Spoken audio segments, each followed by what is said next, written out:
partial skeleton lies in a shallow pit in the floor. His right arm folded over his chest, his left hand on his stomach.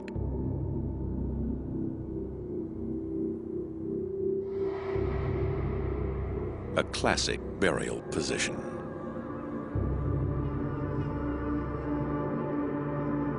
This body, found in a cave in Israel in 1983, has been the subject of much debate. Scattered around him were animal bones and teeth. Some scientists claim this is evidence of ritual. In another grave in Iraq, traces of pollen suggest that flowers might have been placed in the grave. But these claims are controversial. These grave goods may just have been debris that littered the cave floor. Neanderthal burials may simply have been a practical way of disposing of the dead.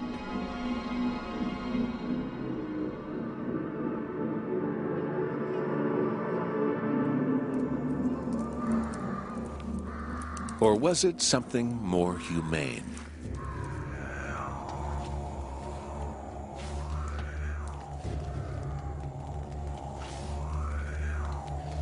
Inside the cave, the body would have remained close to the clan and safe from scavenging animals. With their leader dead, the dominant role now falls to his younger brother. He faces a tough choice. To remain in the cave and risk further confrontation with the Cro-Magnons, or to leave behind the center of the only world they've ever known.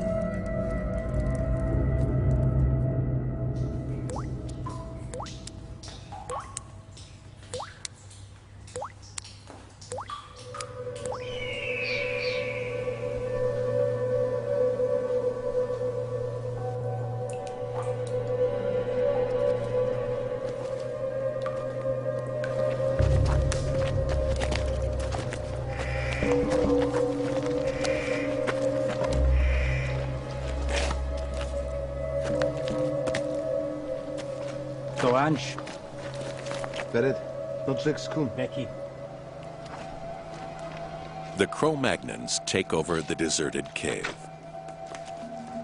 They'll use it as a temporary settlement until the rest of their group arrives.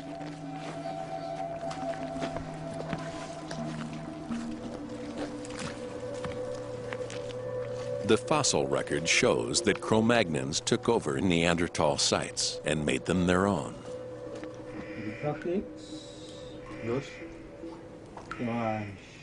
Now, modern man has arrived. For the Neanderthals, there is no way back.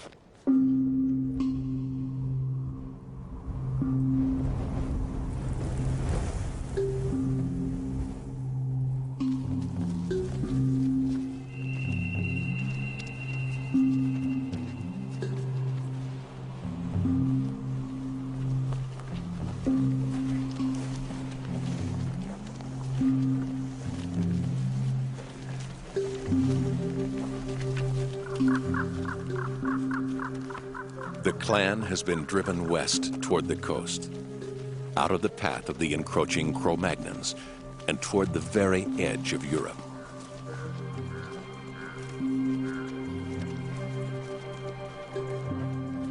This is uncharted territory for them.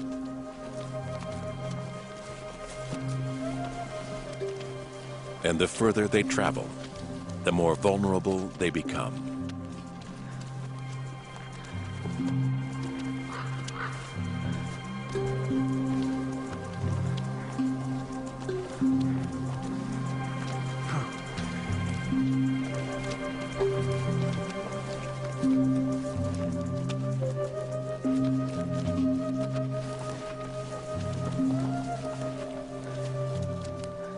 For the young female, the group's newest recruit, this is a journey too far.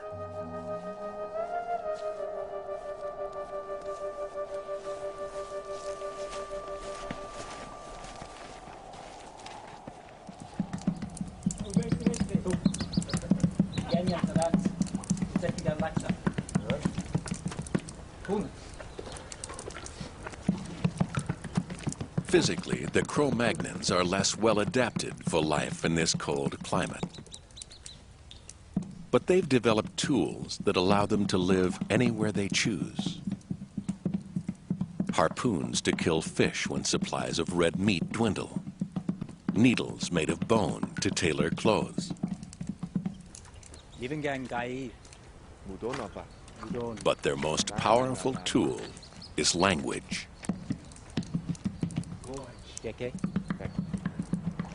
Unlike the Neanderthals, the language of the Cro-Magnons is rich and more complex. It's the trigger for art and culture. It allows individuals to form much larger social groups and to trade goods and form alliances in times of need. These new ways of living had devastating consequences for the Neanderthals.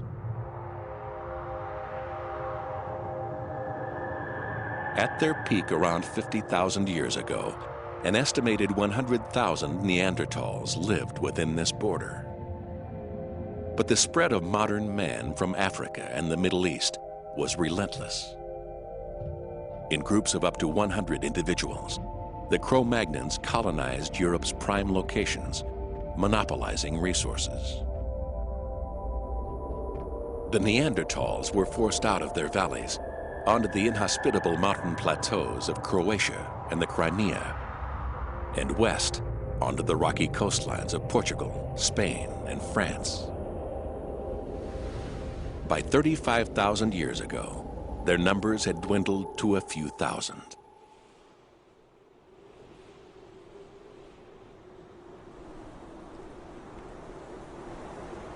Here on the high ground, there is little vegetation to support animal life, little water,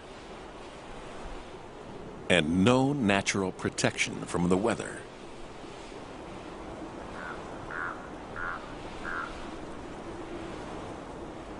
With wind chill, temperatures can be 30 degrees colder than in the river valleys below.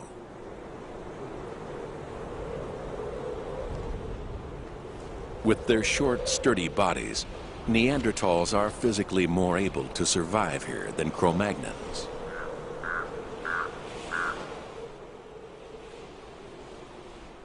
But nothing in their evolutionary past has prepared them for this impoverished existence.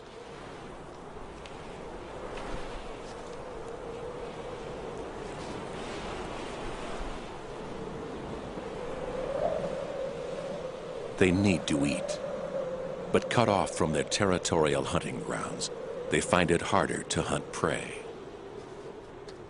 They need to maintain their population, but cut off from other Neanderthal clans, they find it harder to reproduce.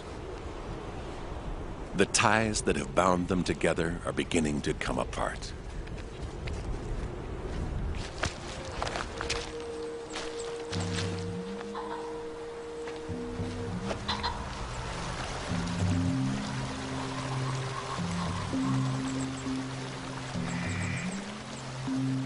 Strong, close-knit, isolated, self-sufficient.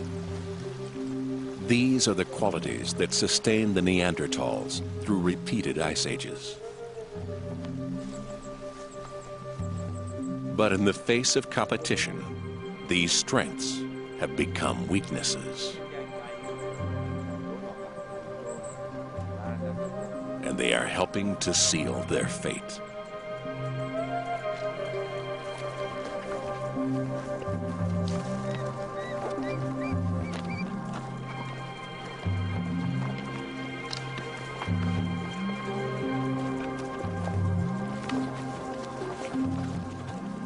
When the end finally came, it wasn't genocide or even a natural disaster. It was something much less dramatic.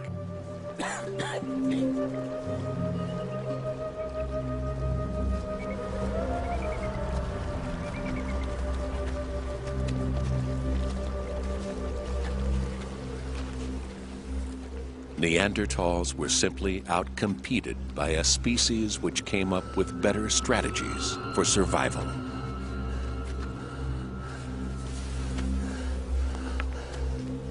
It wasn't even inevitable.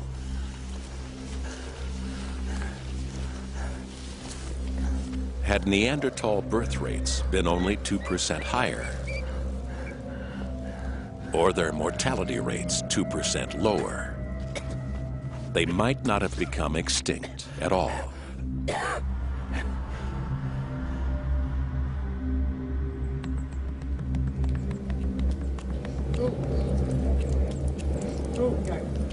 Checking it.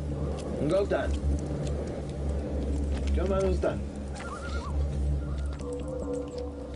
There may, however, be one final twist to this evolutionary tale.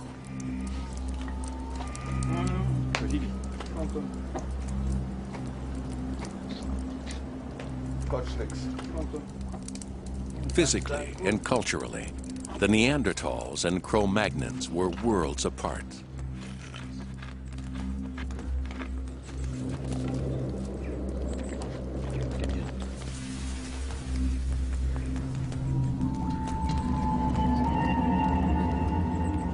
Two separate species.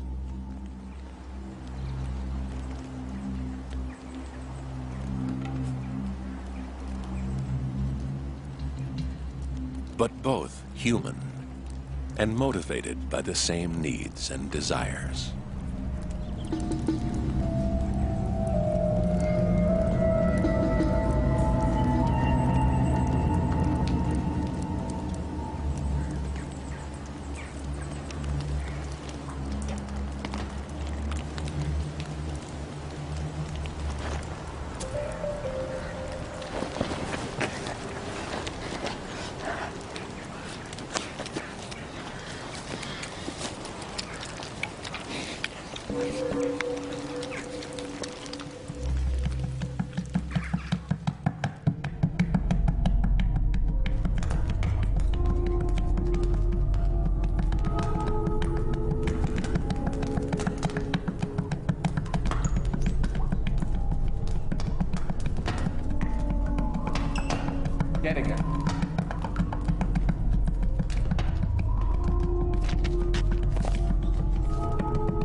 Were Neanderthals and Cro-Magnons similar enough to want to mate? And even if they did, were their genes similar enough for a child to be the result? We'll probably never know.